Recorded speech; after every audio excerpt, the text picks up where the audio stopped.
サポーターズクラブにご入会済みのお客様は、学生招待券をお持ちのお客様は向かい左側の階段をお上りください。There's a constant stream of visitors coming into this year's Tokyo Game Show. It's absolutely packed inside, so I have no idea how all these people are going to fit into Makuhari Messe. Tokyo Game Show, of course, one of the largest public game events every year. Over 100,000, maybe 200,000 visitors.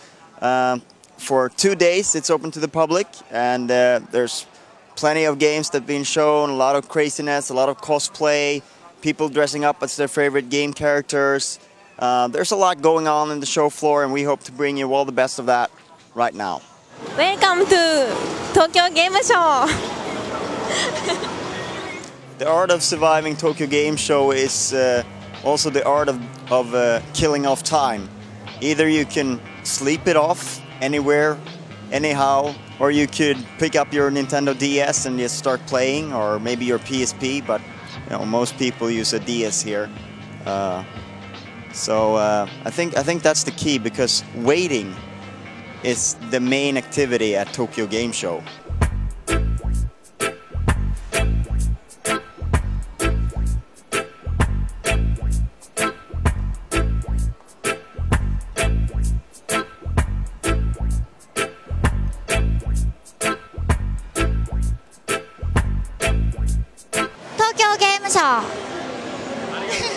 Tokyo Game Show has just opened, and the lines are already ridiculous in the shopping area, especially so in the Capcom and Square Enix shops are absolutely packed with people who want to buy their stuff. Personally, I just come here for the free stuff, so I don't know what these people are doing.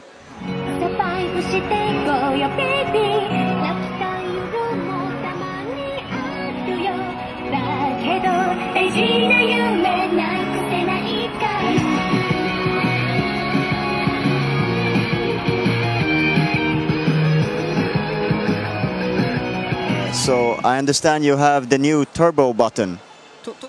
Turbo finger. Ah, yeah, this one. We recommend this product so much. How many times per second? So 20 push again per second. Yeah. But I'm faster than that. Very fast.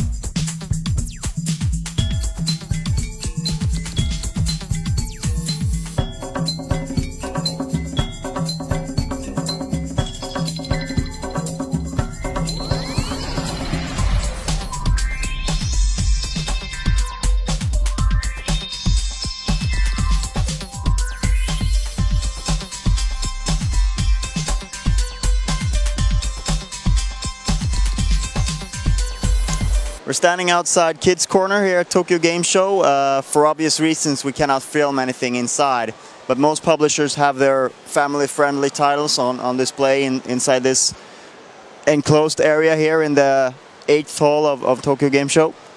And, well, I'm sure it's great. Welcome to JRTV! The wonderful sounds of Tokyo.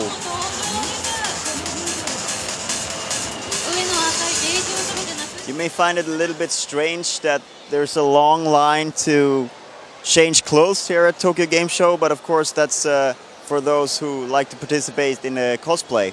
And it's quite a long line, as you can see, especially to the girls' changing room. And apparently it costs 500 yen to make use of these facilities, but I guess people might not want to travel on the subway line dressed up as their favorite anime and game characters, so makes sense that they change clothes over here. Call of Duty Modern Warfare 2 is actually present here at TGS, but in Japan it's being published by Square Enix. On the final day of Tokyo Game Show, there's a 90-minute wait to play Halo 3 ODST.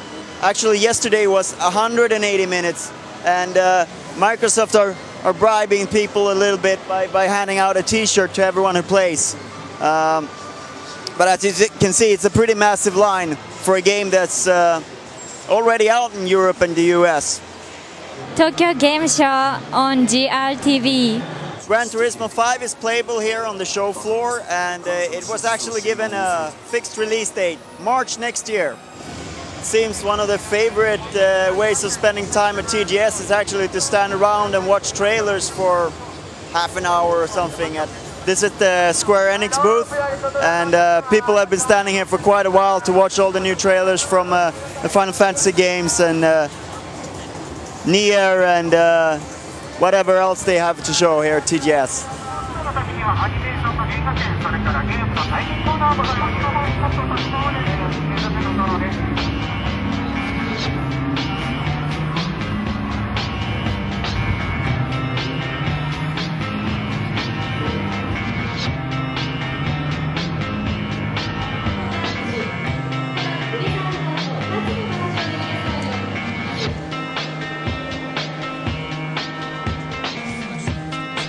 As you can see, the Metal Gear Solid Peace Walker section of the Konami booth is pretty crowded. A lot of people here playing the PSP game, and I think I'm going to bring some reading material home.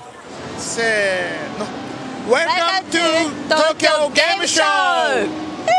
Yay! Hey. Level 5 have really grown as a company the last few years, and here at TGS they have one of the larger booths. And behind me here you can see a lot of people getting their hands on games like Royd and the next Professor Layton game. It's really crowded at the Sega booth. Behind me here is Ryuga Gotoku 4, or Yakuza 4 as it will be called in the West if it ever comes here. The third game hasn't even been released here yet, for us yet. We can't get there because I think there are some voice actors or just models from the game who are posing, and obviously that's pretty popular. Cooperative Play is the name of the game at the Capcom booth, where people are grouping up 4 and 4 to play Lost Planet 2 together. And on the other side of the booth, people are playing Resident Evil, The Dark Side Chronicles together as well. So I guess that's something those two games have in common. The Ubisoft booth is actually surprisingly crowded here at TGS, but perhaps that's no surprise since both Splinter Cell Conviction and Assassin's Creed 2 are playable here for the first time, and the lines have been pretty long. And over there, Red Steel 2 is also playable, and Avatar the game with 3D goggles is playable. So actually, even though it's a small booth, the Ubisoft booth is really worth a visit here at TGS. Hello, welcome to Tokyo Game Show. Tokyo Game Show on GOTV.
Even though TGS is smaller than it used to be, the current economic climate doesn't stop people from making great games, and there's been quite a few great games present here at TGS that we've played and that we've done interviews with, and I hope you've enjoyed the coverage from TGS and GRTV this year, and we look forward to seeing you again.